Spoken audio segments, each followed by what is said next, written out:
Le rapporteur de l'Assemblée nationale, le professeur Jacques Thiollier Sengekeli, a ouvert ce vendredi 24 avril 2026, au nom du bureau, une audition de la Commission de Relations extérieures consacrée au député français Aurélien Taché, élu de Val d'Oise et co-rapporteur d'un rapport parlementaire sur l'avenir de la francophonie. Un député qui connaît l'ensemble de la scène politique française parce qu'il a été dans la République en marche, il a fonctionné avec les écologistes et le Vert, et aujourd'hui il représente la France insoumise qui est un parti qui comprend les préoccupations de peuple opprimé, et je suis heureux qu'il soit là parce que si aujourd'hui la perception de la problématique de la crise de la région des Grands Lacs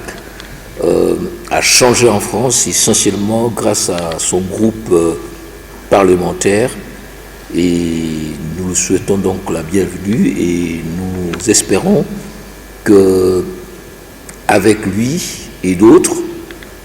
nous allons structurer un partenariat stratégique, et notamment au sein de la francophonie, où nous sommes un des plus grands pays francophones, aussi bien en termes de superficie qu'en termes de démographie. Donc,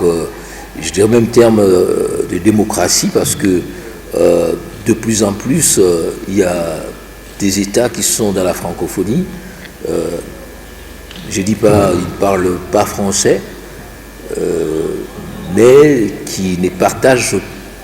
pas tellement les valeurs de la francophonie. Organisée dans le cadre du groupe d'amitié RDC-France, cette séance s'inscrit dans une dynamique de consolidation de relations parlementaires et de renforcement de la coopération bilatérale entre la République démocratique du Congo et la France. Prenant la parole, Aurélien Taché a plaidé pour l'instauration d'un nouveau cadre de partenariat entre les deux pays, fondé sur de liens historiques, humains et linguistiques profonds. Je suis élu dans une ville qui est Cergy, dans le Val d'Oise. Il y a beaucoup de Français qui sont originaires du Congo qui sont dans cette ville, et je vois chaque jour comment finalement nos pays sont extrêmement liés, même sur le plan intime, sur le plan presque familial. Et la grande famille francophone doit être illustrée par l'amitié entre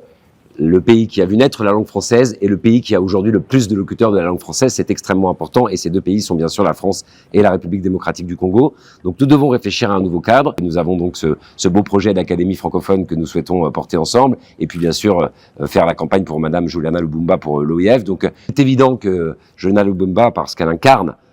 fille du héros de l'indépendance Patrice Lumumba, grand héros du panafricanisme, donnerait finalement une bonne fois pour toutes une langue au panafricanisme, et cette langue serait la langue française. Et ça, ce serait quelque chose de merveilleux. Moi, j'ai coutume de dire que le français appartient à ceux qui le parlent. Pour le président de la Commission de Relations extérieures, le professeur Berthold Oulungu, les attentes autour de cet élan de coopération parlementaire repositionnent la RDC au cœur de l'avenir de la francophonie. Mais les attentes sont énormes parce que, comme vous avez pu le constater, monsieur le député Aurélien Taché, nous comptons absolument sur lui pour mobiliser davantage la France sur la candidature de Madame Lumumba Amato Juliana, qui est une candidature sortie quasiment de la poche de Son Excellence, Monsieur le Président de la République, Félix-Antoine Tshisekedi, et donc l'Assemblée nationale, les différents groupes d'amitié, notamment ici le groupe d'amitié France-RDC, sont vraiment mobilisés pour